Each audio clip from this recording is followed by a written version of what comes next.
पंपोर में पिछले 28 घंटों से जो मुठभेड़ एनकाउंटर चल रही है वो अब अंतिम चरण में ये ऑपरेशन है। सूत्रों के हवाले से खबर आ रही है कि सेना ने अब मन बना लिया है कि पूरी की पूरी इमारत को ढेर जमींदोज कर दिया जाएगा, उड़ा दिया जाएगा। ईडीआई की जिस इमारत में 3 आतंकवादी छिपे हुए हैं, यहाँ कल धमाके किए थे सेना ने, और वो जो धुआं उठता हुआ दिख रहा है ये कल की तस्वीर हम आपको दिखा रहे हैं। धमाके के बाद की थी, रुक रुक कर फायरिंग रात भर होती रही है, अभी भी फायरिंग हो रही है। लेकिन अब जो एनकाउंटर है वो अपने अंतिम चरण में है। सेना ने हर तरह की कोशिश कर ली है, धमाके किए हैं, गोलीबारी की है। अब क्योंकि इस इमारत में, जो इमारत इस वक्त आप देख रहे हैं, ईडीआई की बिल्डिंग्स में से ये एक हिस्सा है, एक इमारत है। अब इस इमारत को सूत्रों के हवाले से जो खबर आ रही है वो ये कि अब सेना इस पूरी इमारत को उड़ा देगी और इमारत के साथ ही उन आतंकवादियों को खत्म कर दिया जाएगा। ये सूत्रों के हवाले से खबर है कि सेना ने इस तरह की रणनीति बनाई है कि अब काफ़ी वक्त हो चुका है, क्योंकि ये आतंकवादी बाहर नहीं आ रहे हैं, अंदर से रुक रुक कर फायरिंग कर रहे हैं। शुजा उल हक, एक बार फिर से हम अपने संवाददाता के पास आपको लिए चलते हैं। शुजा, क्या कोई इस बात की आधिकारिक पुष्टि कोई सेना के अधिकारी से आपकी बात हो पाई है कि इस इमारत को उड़ाकर इन आतंकवादियों को खत्म कर दिया जाएगा, या कोई और रणनीति भी सेना अपना रही है?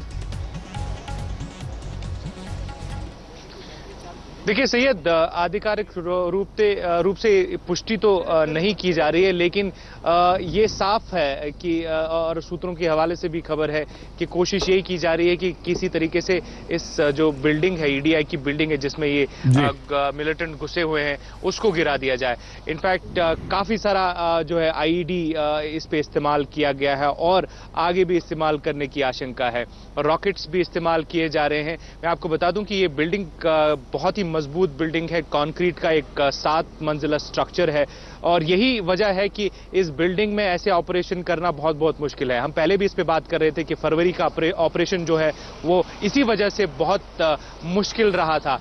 अब ये नजर आ रहा है कि सेना एक्सप्लोसिव्स इस्तेमाल करके इस बिल्डिंग को ही गिराने की कोशिश कर रहे हैं। बहुत धन्यवाद शुजा उल हक, हमारे संवाददाता जानकारी दे रहे थे कि सेना ने अब मन बना लिया है। लेकिन हम आपको ये बता दें कि 28 घंटे से ज्यादा हो चुके हैं और ये एनकाउंटर अभी भी जारी है। लेकिन अब ये एनकाउंटर अपने अंतिम चरण में है, क्योंकि सेना ने अब इन आतंकवादियों को तबाह करने का पूरा प्लान बना लिया है। जिस इमारत में ये आतंकवादी छिपे हुए हैं, उस आतंकवादियों को इसी इमारत में ढेर करने का ये प्लान सेना का है। पंपोर में ये आतंकवादी छिपे हुए हैं ईडीआई की इस बिल्डिंग में। ये तस्वीर जो हम आपको दिखा रहे हैं, ये तस्वीर अब से कुछ देर पहले की तस्वीर है जो इस वक्त हम आपको दिखा रहे हैं। और अब इन आतंकवादियों को इसी इमारत में मार गिराने का एक प्लान सेना बना चुकी है। और सेना के सूत्रों के हवाले से जो खबर आ रही है उसके अनुसार यही है कि अब इस एनकाउंटर को खत्म किया जाए। यहाँ पर आप कीजिए बस थोड़ा सा इंतजार, कुछ ही देर में जब हम लौटेंगे तो एलओसी के सबसे संवेदनशील नौशहरा सेक्टर में भी आपको लिए चलेंगे और इस एनकाउंटर की भी खबर देखते रहिए आज तक। पंपोर में ये 29वां घंटा है, आतंकवादियों से मुठभेड़ चल रही है। ईडीआई बिल्डिंग में छिपे हुए हैं 15 आतंकवादियों में से 3 ये हैं, 3-3 के गुट में ये लोग अलग अलग निकले हैं और ये एनकाउंटर अभी भी चल रहा है, लेकिन अंतिम चरण पर है। हमारे संवाददाता अशरफ वाणी दे रहे हैं इस वक्त की जानकारी।